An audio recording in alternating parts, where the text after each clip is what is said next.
Jadi ini sumpah tempatnya keren banget.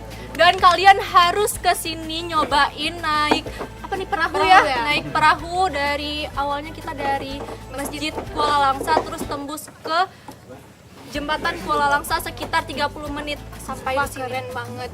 Terus banyak rintangan-rintangan yang bikin kayak gini nih sensasinya.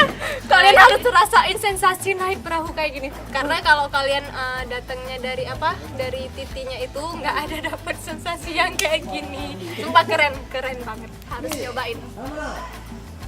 Ayo melihat Langsa.